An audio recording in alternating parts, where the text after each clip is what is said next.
안녕하세요. 네, 오늘은 저희 어머니랑 왜 제 엄마가 병원 치료를 선택을 안 하시고 자연치유 쪽으로 선택을 하셨는지 그 이야기를 해드릴까 합니다. 네, 제가 뭐 전문 유튜버도 아니고 이제 너무 떨려서 이제 대본을 미리 써놨어요.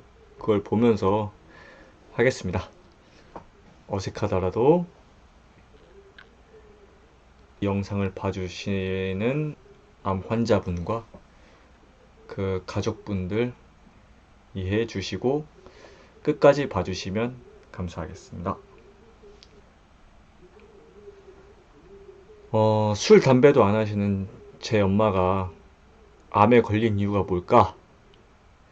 그때 당시, 예, 왜 도대체 엄마가, 암에 걸렸을까? 이 질문에서부터 이제 엄마를 케어할 공부를 시작했습니다. 어, 그땐 진짜 뭐 유튜브다 네이버다 뭐 계속 하루 종일 뭐 일주일 계속 찾아봤습니다. 네.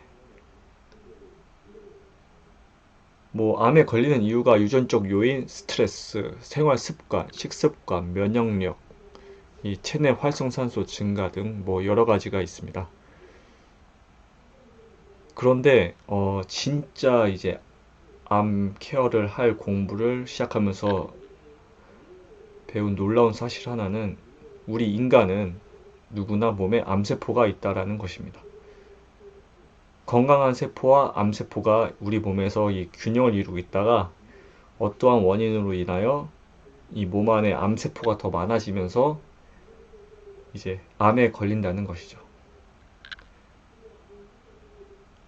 현대의학에서 이제 암세포가 0.05mm 이상이 되어야 몸 안에 암세포가 발견된다고 하네요. 이제 현대의학 뭐 CT, MRI, 펫 이런 검사로요. 이제 0.05mm 이상이 돼야 의사 선생님들께서 이제 암 판정을 낼 수 있다고 하는 것이었어요. 그게 정말 놀라운 사실이었죠. 어, 저는 그때 어떤 생각을 했냐면요. 유전적 요인은 어쩔 수 없는 거니까 아들로서 내가 할 수 있는 것은 이 엄마의 스트레스를 줄여드리고 엄마의 몸의 면역력을 강하게 만들고 다시 그동안 살아오셨던 생활 습관, 먹는 거를 이런 습관들을 바꾸면 지금 이 림프종 암세포가 다시 작아지지 않을까 그런 생각을 했던 거죠. 그리고 결과적으로 5년이 지난 지금은 그게 정답이었던 거고요. 그리고 엄마가 병원 치료를 선택 안 한 이유는 물론 종양내과 의사 선생님이 훌륭하셨고요. 그리고 그 림프종이 혈액암이라서 이 수술을 할 수 없을 뿐더러 고형암이 아니니까 이렇게 떼내지 못하잖아요. 그래서 이제 항암제 투여부터 시작하는 방법뿐이었는데 항암제가 부작용도 심하고 이제 위벽을 헐게 하면 그 위에서 나오는 이 유익한 유산균이 아니 이 위벽이 헐면 이제 우리 몸의 면역력이 되게 저하가 된대요.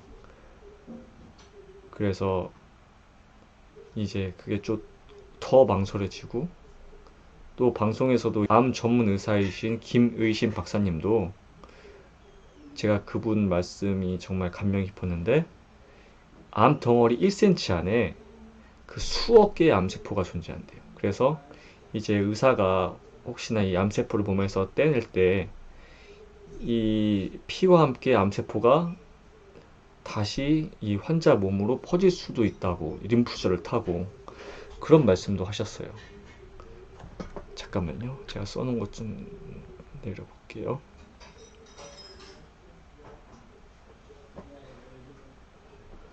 음, 그리고 그 의사 선생님께서 한국인들은 왜 그렇게 암에 걸리면 죽는 병인 것 마냥, 응?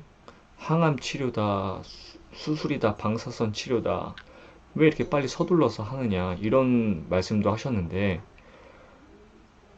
그 의사 선생님께서 말씀하시길, 방송에서, 어, 그 한국 최고, 아니면 세계적으로도 최고 권위의 의사이신 분 중에 한 분이거든요. 김의신 박사님이. 근데 그분이 환자들한테 이제 수술을 천천히 하자고 하면 시간을 갖고 그 환자들은 대부분 이제 그 병원을 나와서 이 빨리 수술이 가능한 병원을 수소문해서 이제 찾아서 이제 병원을 옮긴다고 해요. 그거를 정말 큰 문제점으로도 그 지적을 하시고요. 그리고 항암제도 많이 발전했고 요즘 뭐 표적 항암제다 뭐다 말들이 많잖아요. 근데 사실 그 말이 표적 항암제이지 그 현대의학에서는 아직도 이 암세포만 골라 죽이는 이 항암제, 표적 항암제는 세상에 존재하지 않다고 합니다. 어, 이 항암제가 암세포만 골라 죽이고 건강한 세포는 안 죽이는 그런 항암제는 이제 SF 과학 영화에만 나올 법한 얘기라고 합니다. 2025년 현재도요. 저는 또 이렇게 생각합니다. 어, 예를 들어 볼게요. 그 스폰지를 우리가 딱 쥐면 스폰지가 이렇게 작아지잖아요. 그리고 놓으면 다시 커지잖아요. 전 이게 항암 치료를 받는 걸 이렇게 항암 치료를 받으면 암세포가 이렇게 수축됐다가 이 작아진 암세포가 나쁜 생활 습관이나 먹는 거 이제 스트레스를 받으면 이 항암 치료 받은 암 환자가 다시 그 몸속에서의 암세포가 다시 커지고 다시 재발한다고 생각을 해요. 그 원리라고 생각을 해요. 어, 그 항암제가 암세포를 파괴시키는 게 아니라 소멸시키는 게 아니라 저는 그냥 암세포를 이렇게 스폰지처럼 작게 만들어준다. 그 정도의 역할만 한다고 저는 생각을 했어요. 그때부터. 지금도 마찬가지고요. 아, 정말 제가 지금도 그 5년 전 어머니가 암 판정을 받으신 이후로 이제 유튜브에서 암 환자분들의 브이로그를 계속 봐왔어요. 지금도 보고요. 근데 그 중에서 정말 안타까운 게 뭐냐면 이제 어떤 분이었는데 어떤 여자 암 환자분이셨어요. 근데 이제 항암 치료가 항암 뭐 2, 3차를 맞고 2차를 맞으셨나? 이제 몸이 다시 일주일 지나서 몸이 어느 정도 다시 회복이 되시고 근데 이제 그 친구분께서 항암 치료 받았다고 고생했다고 케이크랑 이 카페에서 파는 뭐 라떼 종류의 음료를 아이스 라떼였나?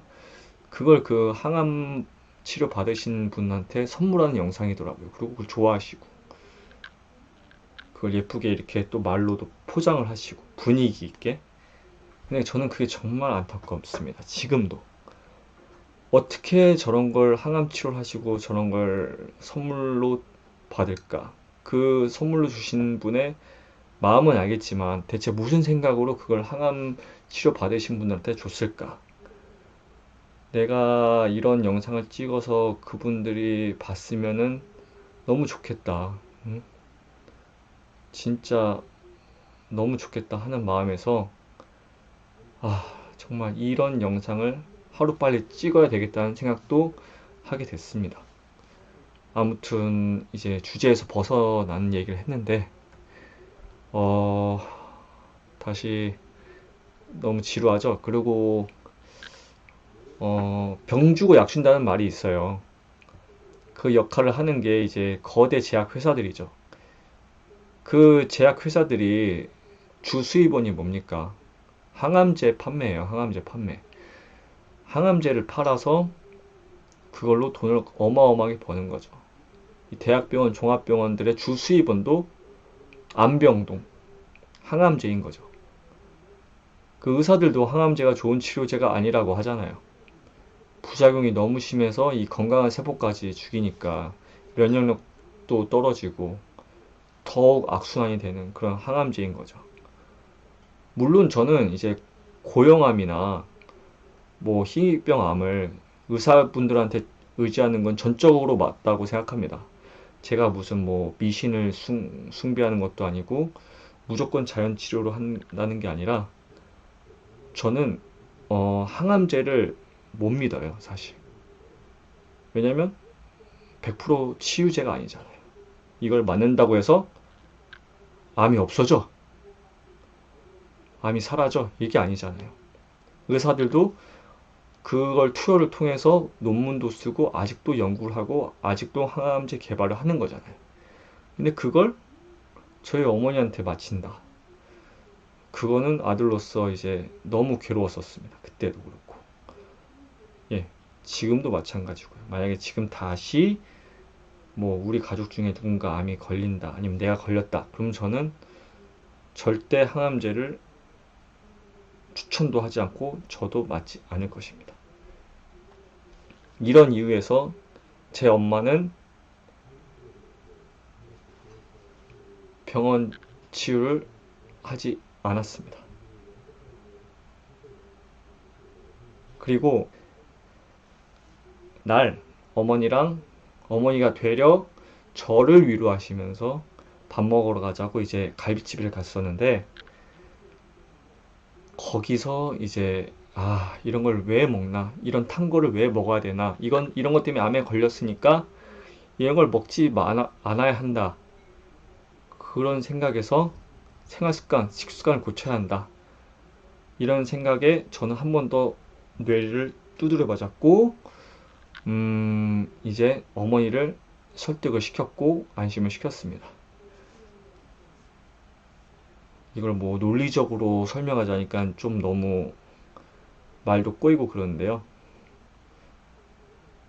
이제 식습관들을 이렇게 바꿔가면 암세포가 줄어들어서 항암 치료를 받을 필요가 없다는 결론이 좀 제 나름대로 쓰게 된 거죠.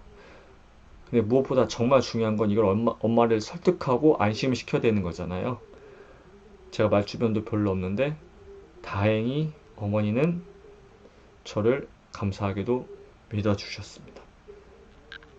그렇기 때문에 저도 모든 걸 내려놓고 접어두고 엄마를 집에서 케어를 하기 시작했습니다.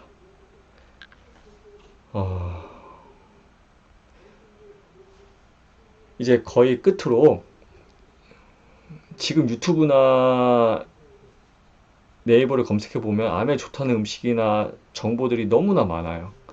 이제 대다수 챗GPT에서 검색한 거를 이제 AI 영상을 통해서 마구마구 찍어내고 있는데요.